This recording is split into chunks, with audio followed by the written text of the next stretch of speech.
저는 75살 이예요.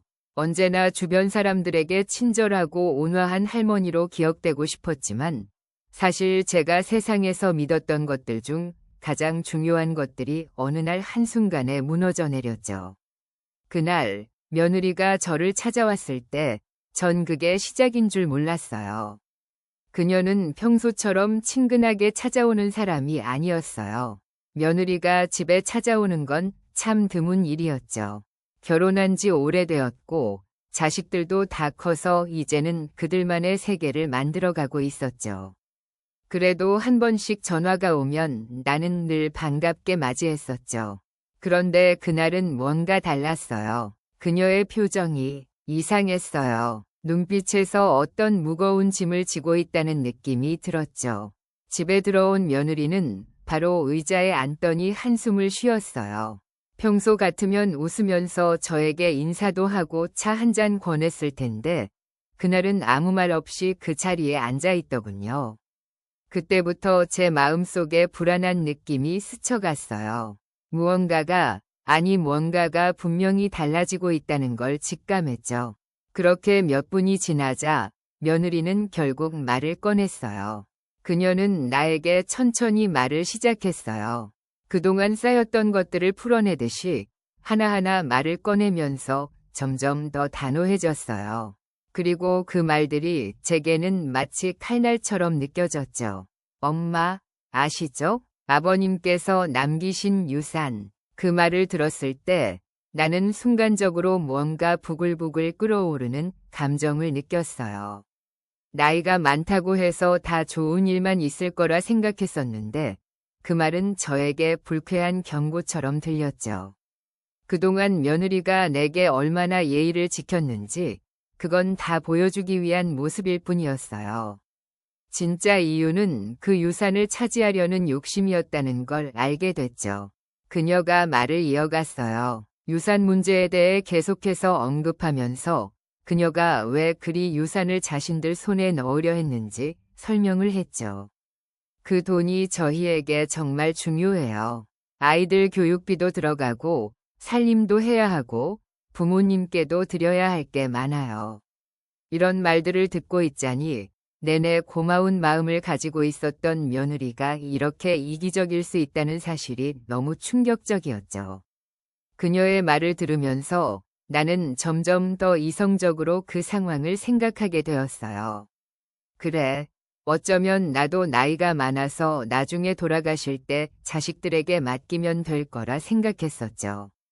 하지만 그게 끝이 아니라는 걸 그때 느꼈어요. 내가 그동안 며느리에게 느꼈던 온정, 사랑, 배려는 다 가짜였다는 생각이 들었죠. 이기적인 욕망이 그 안에 숨어 있었고 나는 그걸 전혀 모르고 있었다는 사실에 너무나도 큰 배신감을 느꼈어요. 그녀는 계속해서 말했어요. 하지만 말하는 톤이 점점 더 차갑게 변했죠. 엄마, 사실 저희가 이렇게 이야기할 수밖에 없어요. 이런 상황에서 마치 나에게 더 이상 길을 열어줄 여지가 없다는 듯이 얘기했어요. 그녀는 나를 부드럽게 설득하는 척했지만 그 속은 전혀 그렇지 않았죠. 마치 나를 집어넣을 함정에 빠뜨리려는 듯한 눈빛이었어요. 그리고 나서 그녀는 날카롭게 말했어요. 이제 자주 오지 말아주세요. 애들도 커가고 집안일도 많고 아버님도 이제 바쁘시잖아요. 그러니까 이해해주세요. 그 순간 제 심장이 꽝 하고 쿵 내려앉는 느낌이었죠. 자주 오지 말라. 그 말은 제게 모든 것을 말해준 것 같았어요. 나를 이제 더 이상 필요로 하지 않는다는 의미였어요. 그게 얼마나 큰 배신인지, 그 말 한마디가 내게 얼마나 깊은 상처를 주었는지 모를 거예요. 나는 그동안 온 마음으로 그들을 위해 모든 걸 해왔는데 이젠 나조차도 그들 삶의 방해물이 되는 존재로 취급받고 있다는 걸 알게 된 거죠. 그녀는 그 말을 끝으로 가볍게 인사하고 아무렇지 않게 나갔어요. 그때 나는 처음으로 알았어요. 내가 그동안 그들이 내게 기대고 있을 거라 생각했었는데 그들은 나를 어느 순간부터 내버려 두기로 결정했던 거죠. 내가 더 이상 그들의 필요 없는 존재가 되어버린 순간이었어요. 그날 이후로 며느리의 얼굴을 다시 보지 않았어요. 그때 깨달았죠. 그녀는 이미 나를 배신하고 다른 목적을 위해 나를 이용했던 거였다는 걸. 그리고 그때부터 저는 마음속에 차가운 복수의 불씨를 품기 시작했죠. 복수는 그렇게 시작되었고 며느리에게 남긴 그 경고는 결코 잊지 않을 거예요. 그날 이후 며느리와의 관계는 완전히 변했어요. 예전 같으면 자주 전화도 하고 집에 오면 차 한 잔 내어주며 이야기를 나누었죠. 하지만 그 후로 며느리는 제게 점점 더 차갑게 굴였어요. 하루 이틀도 아니고 몇 주가 지나면서 저는 그녀가 전보다 더 의도적으로 나를 피하고 있다는 걸 알게 되었어요. 그 당시엔 그저 바쁜가 보다 하고 생각하려 했지만 그 후로 일어난 모든 행동들이 점점 더 의심을 자아냈죠. 어느 날 드디어 며느리가 저를 찾아왔어요. 그녀는 언제나처럼 밝은 얼굴로 오지 않았고 여전히 차갑고 경직된 표정을 지은 채로 문을 열고 들어왔죠. 그때부터 저는 마음속에서 불안한 예감이 스쳐갔어요. 그녀가 왜 이렇게 달라졌을까? 왜 그동안 나를 멀리하던 걸까? 그리고 그날 마침내 그 이유를 알게 되었어요. 그녀는 저와 마주 앉아서 잠시 말이 없었어요. 평소 같으면 제가 먼저 말을 꺼냈겠지만 그날은 저도 입을 열기가 어려웠어요. 며느리는 마침내 입을 열었어요. 그녀는 유산 문제를 꺼내며 그동안 여러 가지 복잡한 상황들을 설명했죠. 그녀가 말하는 것을 들으면서 저는 점점 더 분노가 차오르는 걸 느꼈어요. 그동안 내가 그녀에게 믿어왔던 모든 것들이 거짓이었다는 사실이 확연히 드러났죠. 그녀는 유산에 대해 점점 더 말이 많아졌어요. 그녀의 말 속에서는 자신의 필요와 욕망이 너무나도 분명하게 드러났죠. 그녀는 아이들 교육비와 집안 살림 때문에 유산이 절실하다고 주장했어요. 하지만 그 말 속에서 느껴졌던 건 단순히 어려운 형편 때문이 아니었어요. 그녀는 그 유산을 통해 자신과 가족이 더 편안하고 안락한 삶을 살 수 있다는 사실은 그저 물질적인 욕망이 숨어 있었죠. 저는 그 말을 들으면서 점차 이 상황을 정리하기 시작했어요. 내가 왜 며느리에게 그렇게 많은 믿음을 줬을까? 나는 그녀를 온전히 내 가족처럼 여기며 잘해주려고 했었었죠. 그런데 그동안 그녀는 내 마음을 헤아리기보다는 나의 소유물을 손에 넣을 기회를 기다리고 있었던 거죠. 그렇게 생각하니 마음이 너무 씁쓸했어요. 며느리는 그 후로 말도 많았고 점점 더 거침없이 자신의 생각을 털어놓기 시작했죠. 그녀는 이제 더 이상 저를 배려하거나 신경 쓰지 않았어요. 그녀는 유산 문제를 해결하기 위해서라도 당장이라도 무언가를 해야 한다고 말했어요. 그 순간 저는 그동안 내가 얼마나 멀리서 그녀를 바라봤던 것인지 깨달았어요. 모든 걸 계산하고 계획했던 사람은 바로 그녀였어요. 내가 모든 걸 미리 알지 못했을 뿐이죠. 그날 며느리가 유산에 대해 계속 말하는 동안 저는 마음속으로 점점 더 단호해졌어요. 그저 나이든 할머니로서 가족들에겐 자리를 지키는 존재일 뿐이라고 생각한 적이 있었죠. 하지만 며느리의 말 속에서 들려오는 것은 나를 두고 자신들만의 미래를 그리며 그 안에서 내 존재는 점점 사라지고 있었다는 사실이었어요. 그런 그녀의 말투와 행동에서 나는 더 이상 따뜻한 가족의 느낌을 받지 못했죠. 그녀는 계속해서 자신들의 필요를 강조했어요. 엄마, 이제 이건 우리도 제대로 정리해야 할 문제예요. 그 말에서 느껴지는 급박함과 결정적인 의도를 저는 충분히 이해할 수 있었어요. 그녀는 단지 내게 도와달라고 말하는 게 아니었죠. 그녀는 내가 그동안 가지고 있던 모든 것들을 적어도 유산만큼은 자신의 것으로 만들고 싶어 했던 거예요. 그걸 모르고 있었다니 내 자신이 너무나도 어리석게 느껴졌어요. 며느리가 말을 마치고 조용히 앉아 있을 때 저는 그녀의 눈빛을 바라보며 혼자 생각했어요. 그녀는 정말 나를 배신한 거였어요. 그동안 내가 믿었던 모든 것들, 내 가족이라 믿었던 사람들의 속내를 이제야 알게 된 거죠. 그때부터 제 마음은 차갑게 식었어요. 그녀가 그렇게 나에게 말하는 동안 나는 점점 더 그녀의 진짜 모습을 볼 수 있었고, 그때부터 복수의 불씨가 제 마음속에 일기 시작했죠. 그날 이후로 제 마음은 점점 더 굳어졌어요.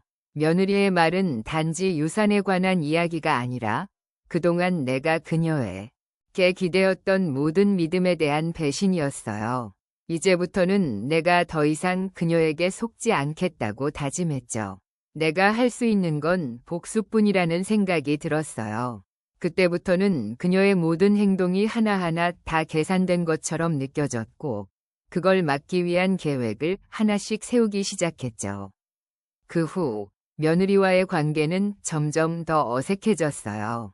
그녀는 이제 더 이상 내게 따뜻하게 다가오지 않았고, 나는 그녀의 태도에서 무엇인가 이상함을 느꼈죠. 처음에는 그냥 바빠서 그런가 싶었지만 점점 더 그 이유가 명확해지더군요. 내가 무엇을 하던 며느리는 나와의 거리를 점점 더 멀리 두었어요. 그리고 그럴수록 내 마음속에서 그녀에 대한 의심은 커져갔어요. 하지만 그럼에도 불구하고 나는 여전히 그녀에게 뭔가를 알고 싶어 했어요. 내가 느끼는 그 불편한 감정, 이상한 기운이 단순히 제 착각일 리가 없었죠. 며느리에게 숨겨진 뭔가가 있을 거라고 확신했어요. 그래서 나는 그녀의 행동을 더 면밀히 관찰하기 시작했죠. 물론 직접적으로 물어보기보다는 그녀의 작은 움직임 하나하나에 신경을 쓰며 그 속에 숨겨진 의도를 파악하려 했어요. 몇 주가 지나고 나는 마침내 중요한 단서 하나를 발견했어요. 그날도 평소처럼 며느리는 집에 왔고 나는 그녀의 뒤를 조용히 따라가며 무언가 이상한 점이 없는지 살펴봤죠. 며느리가 자신의 가방 속에서 무언가를 꺼내는 걸 봤어요. 내가 가까이 다가가기는 했지만 그녀가 그걸 놓고 가는 순간을 그냥 지나칠 수 없었죠. 그 속에 든 건 어떤 서류들이었어요. 한눈에 봐도 중요한 문서들이었고 나는 그 순간 뭔가 잘못되었다는 걸 느꼈어요. 그 문서들을 집어든 순간 그 속에 적혀 있는 내용들은 내 예상을 넘어서는 충격적인 내용들이었어요. 서류를 보고 나서는 며느리가 나에게 감추고 있는 모든 것이 한 번에 드러난 것처럼 느껴졌어요. 나는 그 문서들에서 며느리가 내 재산과 관련된 몇 가지 중요한 거래 내역을 봤어요. 그 중에서도 가장 충격적인 것은 그녀가 내 재산을 담보로 대출을 받았다는 사실이었죠. 물론 그 대출이 나에게 직접적인 피해를 주지는 않았지만 내가 모르는 사이에 내 재산이 그렇게 이용되고 있었다는 사실은 정말 기가 막혔어요. 내가 믿었던 며느리는 사실 내가 죽기 전 내 재산을 차지할 계획을 이미 세워놓고 있었던 거였어요. 나는 그동안 그녀가 나를 어떻게 바라보고 있었는지, 그동안 내가 생각했던 대로 그녀는 절대 그런 사람이 아니었죠. 그 모든 것이 그녀가 내게 해온 행동들과는 전혀 달랐어요.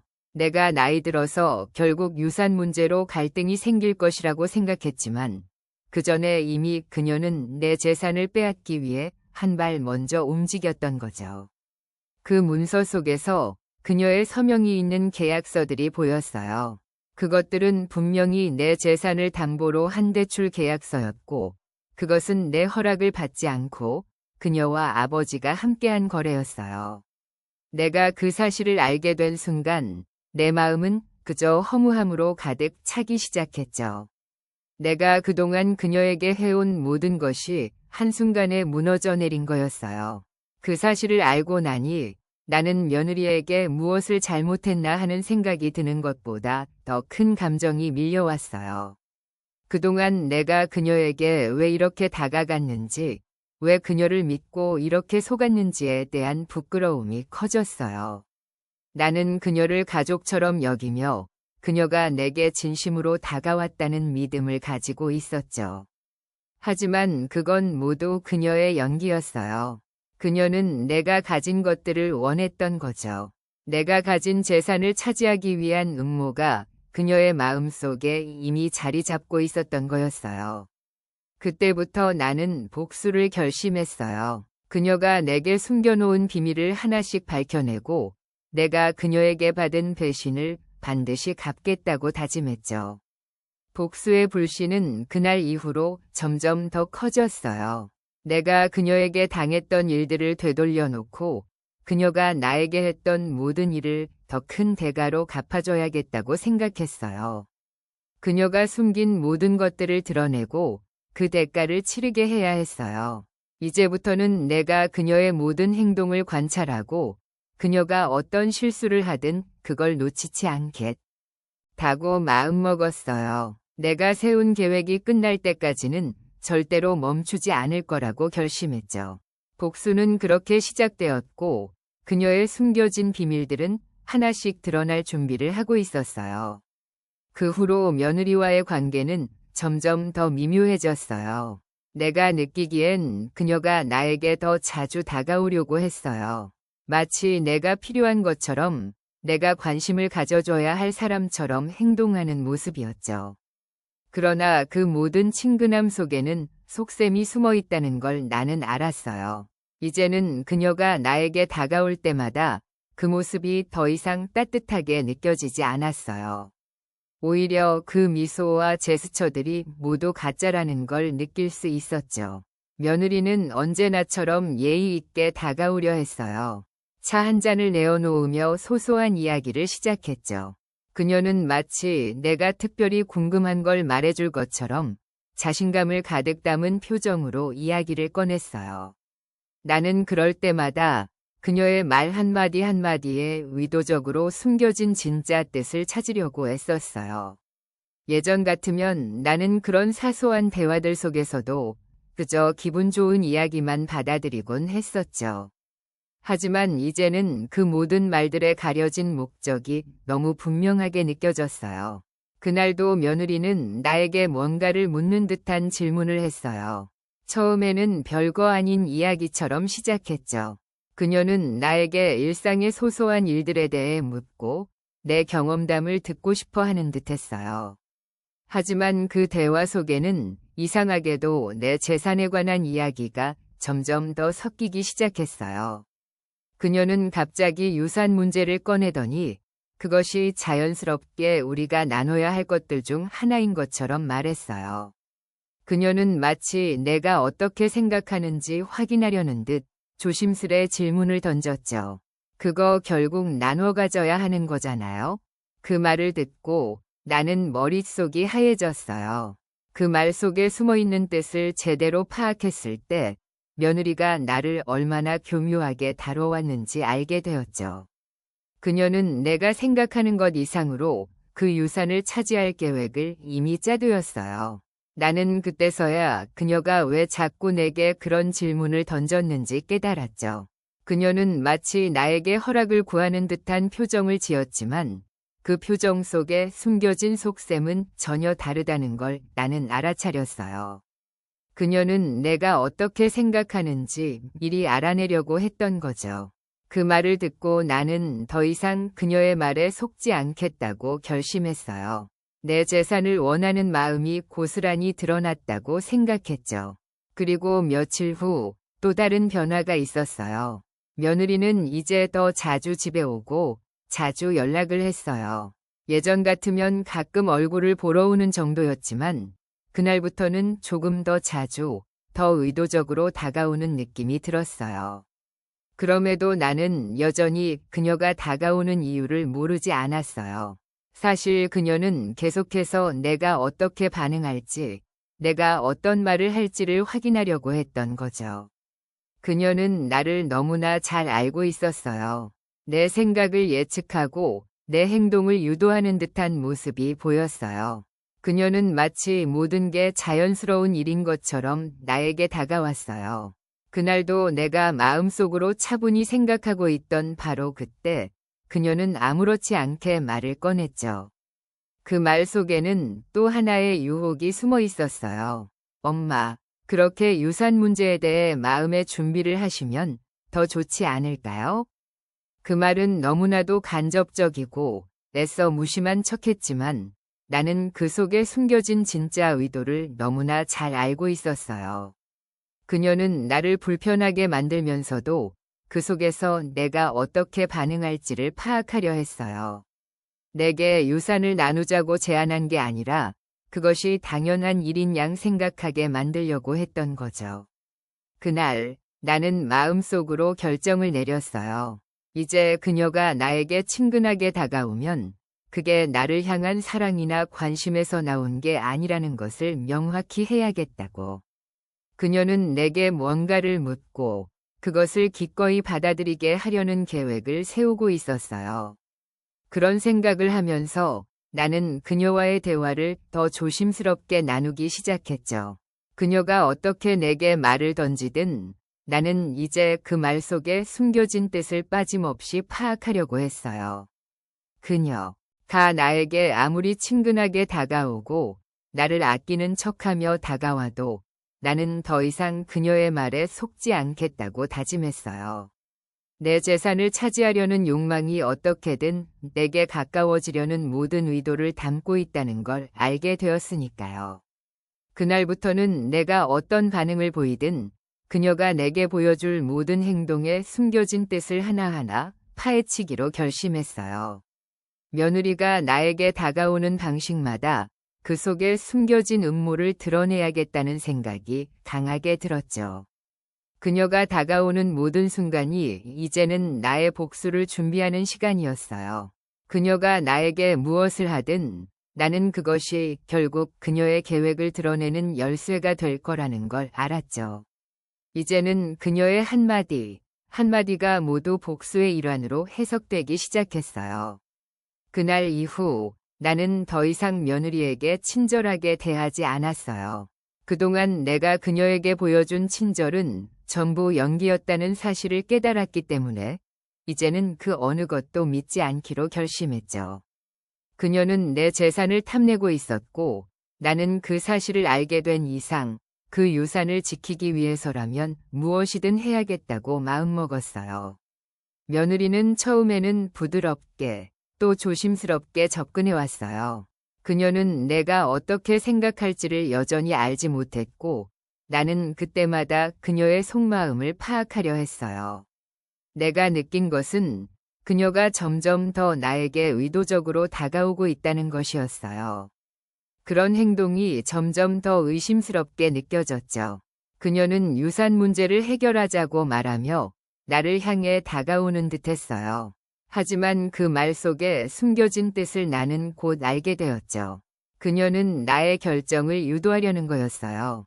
내가 내 재산을 어떻게 나누겠냐고 물어보는 듯한 뉘앙스로 다가왔을 때 나는 그게 단순한 물음이 아니라 내게 원하는 답을 끌어내기 위한 유도라고 직감했어요. 그런 순간들 속에서 나는 점점 더 그녀가 원하는 대로 내 결정을 이끌어내는 일은 없을 거라는 생각을 굳혔어요. 그녀가 내게 다가오는 이유는 명확했죠. 나의 재산을 자신들 손에 넣으려는 것이었어요. 나는 그녀가 내게 보여주는 친절한 얼굴 뒤에 숨겨진 속셈을 읽을 수 있었고 그녀의 목표가 무엇인지 이제는 확실히 알았어요. 며느리는 점점 더 집에 자주 찾아왔어요. 그리고 그때마다 조금씩 내게 유산을 나누자는 이야기를 꺼내곤 했죠. 그녀는 점점 더 강하게 나에게 유산을 나누는 게 당연한 일이라는 듯이 이야기했어요. 그녀는 내가 어떻게 대답할지를 염두에 두고 있었고 나는 그때마다 내 마음속으로 이건 그냥 제안이 아니라 나를 압박하는 거다 라고 느꼈어요. 하지만 나는 그녀의 말에 전혀 흔들리지 않았죠. 이제는 내가 그 유산을 절대로 넘겨줄 수 없다는 결심이 확고했으니까요.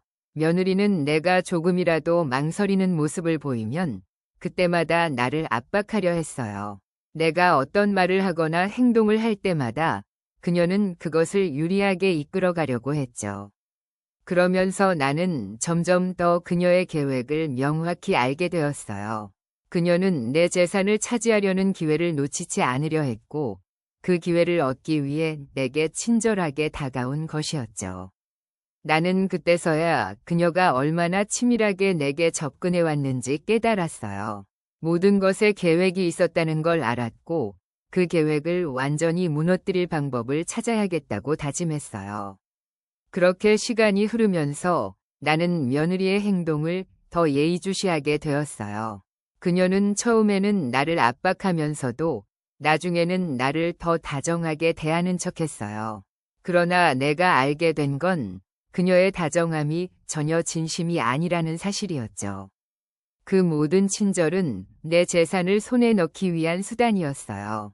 그때부터는 내가 어떤 반응을 보이든 그녀의 모든 행동이 점점 더 의도적인 것처럼 느껴졌어요. 며느리가 나에게 다가올 때마다 나는 그녀가 내게 원하는 말을 이끌어내려는 의도가 있다는 걸 명확히 알았어요. 그녀는 내가 조금만 기회를 주면 그 기회를 활용해 내 재산을 차지하려 할 거라는 걸 알았죠. 그때부터는 나는 절대로 그녀가 원하는 대로 내 재산을 넘겨줄 생각을 하지 않았어요. 오히려 그 유산을 지키기 위해 그녀의 음모를 밝혀내고 그 대가를 치르게 만들겠다고 다짐했죠. 그렇게 며느리와의 전쟁은 점점 더 치열해졌어요. 나는 내 재산을 지키기 위한 싸움을 시작했어요. 그녀는 계속해서 나에게 유산을 나누자는 말을 하면서 내 결정을 유도하려 했죠. 하지만 나는 그 모든 말을 무시하고 내가 지켜야 할 것을 확실히 지키기 위해 철저히 준비했어요. 내가 내 재산을 지킬 수 있다면 그녀의 모든 음모는 결국 실패로 돌아갈 거라는 믿음이 생겼죠. 그리고 나는 이제 그녀가 내게 다가오는 모든 순간에 대해 다시 한번 생각하게 되었어요. 그녀가 친절을 가장한 속셈을 드러낼 때마다 나는 그 속셈을 뚫어낼 수 있는 방법을 하나씩 찾아나갔어요. 그녀는 내 재산을 차지하려 했고 나는 그것을 지키기 위해 무엇이든 할 준비가 되어 있었어요. 그리고 그날 나는 다시 한번 결심했죠. 그녀가 원하는 대로 내 재산을 넘기지 않겠다. 그 유산을 두고 벌어지는 전쟁은 내가 반드시 이겨야 할 싸움이었어요. 그녀의 속셈을 알게 된 후 나는 점점 더 복수의 계획을 구체화해 갔어요. 단순히 내 재산을 지키는 걸 넘어서 그녀가 나에게 한 거짓말과 음모를 완전히 폭로해야겠다는 결심이 들었죠. 이제부터는 그녀가 나에게 다가올 때마다 그 속에 숨겨진 의도를 하나하나 파헤쳐야만 했어요. 나는 결코 그녀가 원하는 대로 내 재산을 넘겨줄 생각은 없었고 그만큼 복수를 결심한 마음도 강해졌어요. 며느리가 나에게 다가올 때마다 그녀의 말과 행동 속에서 무엇을 원하는지 파악하려 애썼어요. 그녀는 여전히 나에게 친절하게 다가왔고 마치 내가 약간이라도 망설일 수 있다는 생각에 점점 더 자주 말을 꺼내며 내 마음을 시험하려 했죠. 내가 그녀에게 다가올 때마다 그 속에서 어떻게든 나를 설득하려는 의도를 느낄 수 있었어요. 그동안의 배신과 속임수가 고스란히 그녀의 행동에 드러나는 순간 나는 마음속으로 복수의 계획을 더욱 단단히 고수했죠. 나는 더 이상 그녀의 친절을 받아들일 수 없었어요. 그녀가 나에게 다가오면 그 말 속에 숨겨진 의미를 먼저 생각했죠. 그 모든 대화들이 결국 내 재산을 손에 넣으려는 방법에 불과했음을 알았기 때문에 나는 그녀가 내게 어떤 말을 하든 신중하게 대처하기로 결심했어요. 이제는 그녀의 음모를 막아야 했고 내 재산을 지키기 위해서는 절대적으로 반응을 조절해야 했죠. 그녀가 내게 유산 문제를 다시 꺼내면 나는 평소처럼 그저 가볍게 넘기지 않기로 했어요. 예전에는 그녀가 유산에 대해 물어보면 내 대답이 어떤지 궁금했겠지만 이제는 그런 질문이 단순한 관심에서 나온 것이 아니란 걸 확실히 알았죠. 그날도 그녀는 나에게 내 재산을 나누자는 이야기를 꺼냈고 나는 그 말에 더 이상 속지 않기로 결심했어요. 내 마음속에서 이제는 절대로 그녀에게 내 재산을 내줄 수 없다는 결단을 내렸고, 그걸 실천에 옮기기 시작했죠. 내가 그녀와 대화할 때마다 나는 그 속에서 그녀가 어떤 정보를 얻으려는지, 내가 어떻게 반응하는지 꼼꼼히 살펴봤어요. 그녀는 여전히 나에게 다가오며 내 마음을 흔들려 했지만, 그때마다 나는 침착하게 대응했어요. 내게 다가오는 그녀의 친근한 말투나 태도 속에는 사실 재산을 차지하려는 의도만이 숨어 있었으니까요. 그녀는 자꾸만 나를 설득하려고 했고, 나는 그 모든 말과 행동이 결국 나를 속이기 위한 수단이었다는 걸 깨달았어요. 이제 나는 그녀의 말에 더 이상 휘둘리지 않았어요. 그녀가 내게 다가오면 그 뒤에 숨겨진 의도와 목적을 생각하고 그것을 알아내기 위해서는 어떤 방법을 써야 할지를 고민했어요. 그 모든 대화가 복수를 준비하는 일환이라고 생각하며 나는 더욱 철저히 계획을 세워나갔어요. 그녀가 내게 한마디라도 던지면 나는 그 한마디 속에서 내 유산을 차지하려는 속셈을 추리려 했죠. 그녀는 이미 내 재산을 노리고 있었고 나는 그 계획을 하나하나 무너뜨리기로 마음먹었어요. 그럼에도 불구하고 나는 며느리에게 너무 많은 신경을 쏟았다고 생각하지 않았어요. 나는 그녀의 행동을 철저히 분석하고 그녀가 나에게 다가올 때마다 그 속에 숨겨진 진짜 의도를 파악하는 데 집중했어요. 그렇게 복수의 계획을 조금씩 세워나가며 나는 더욱 신중하게 그녀와의 대화를 이어갔죠.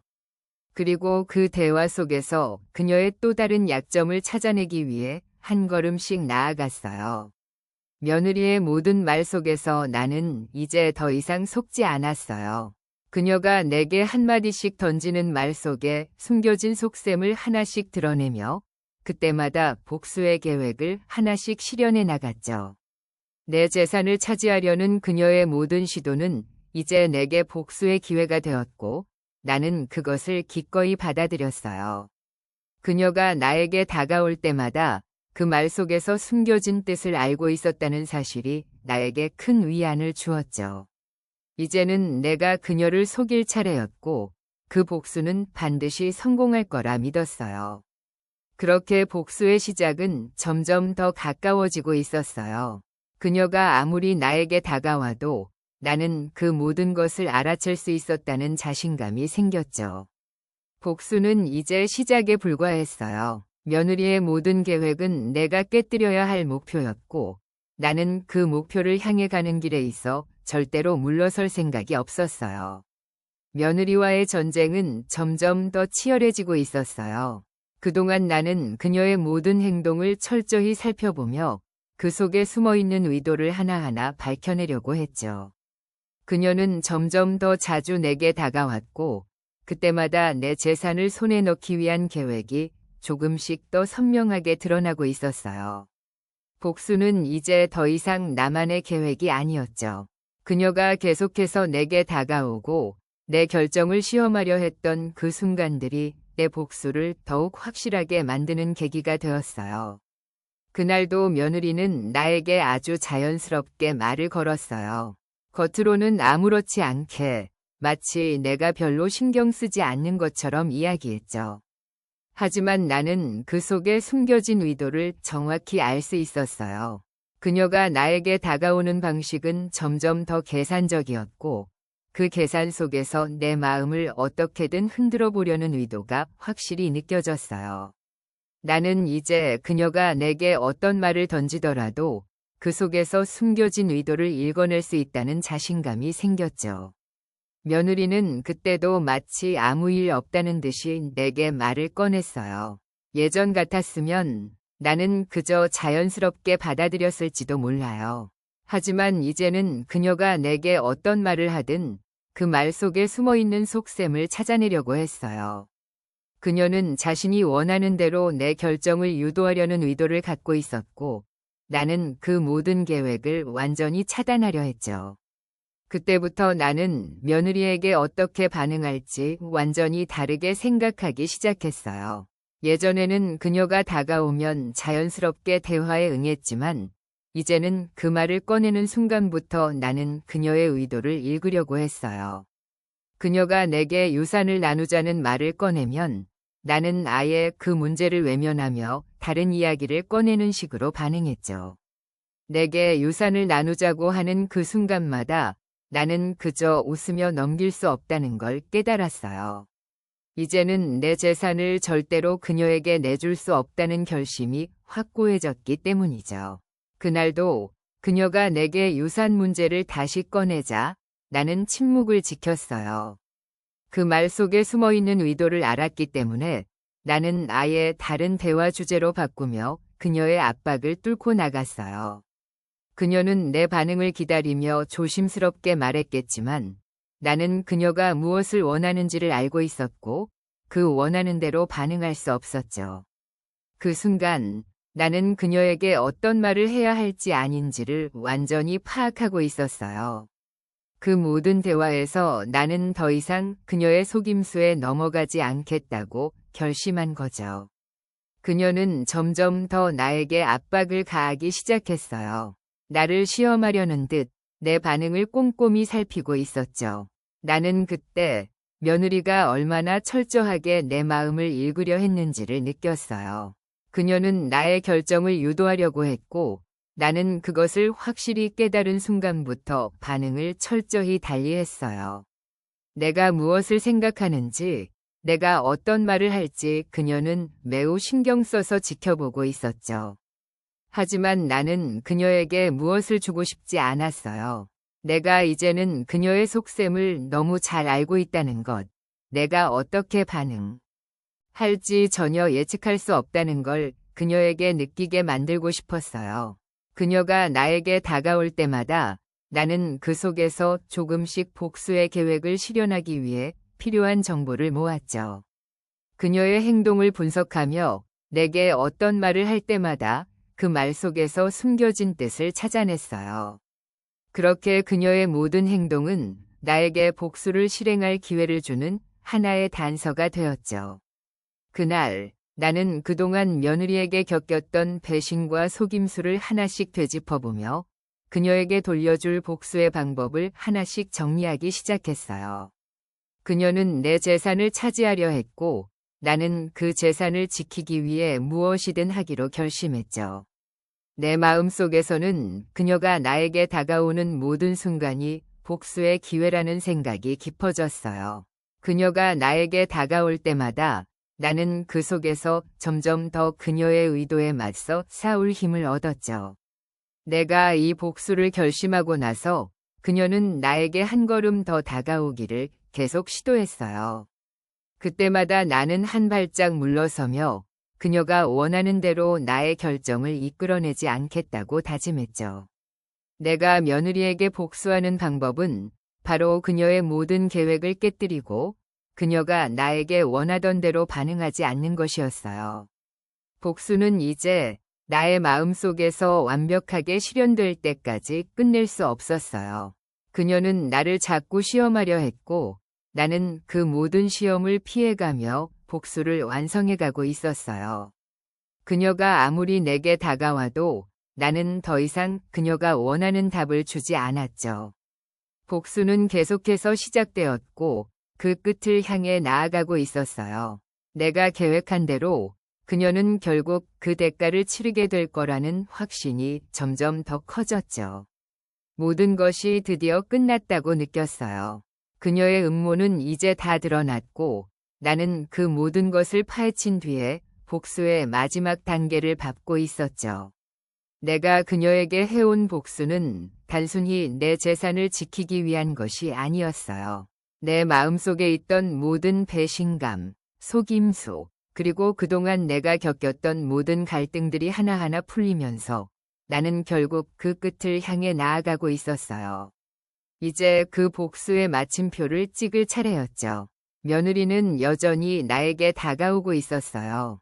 그녀는 마치 내가 무언가를 말할 것처럼 계속해서 나의 반응을 살펴보며 다가왔죠. 하지만 나는 이미 그녀의 모든 행동을 파악했어요. 그녀는 내게 계속해서 유산을 나누자는 제안을 하거나 나를 테스트하려 했지만 그때마다 나는 그녀가 원하는 대로 반응하지 않았어요. 그녀의 의도는 너무나도 명확했죠. 그동안 내가 무엇을 원하고 무엇을 원하는지 파악하려는 것이었어요. 하지만 나는 이미 그 모든 계획을 깨뜨릴 준비가 되어 있었죠. 그날 그녀가 나에게 다가왔을 때 나는 오히려 그녀에게 다가가는 순간이었다는 걸 알았어요. 나는 그동안의 침묵을 깨고 그녀에게 내 결정을 확실하게 내보였어요. 그동안 나는 그녀의 유혹에 휘둘리지 않았고 그만큼 이제 복수는 더 이상 미룰 수 없다는 생각이 들었어요.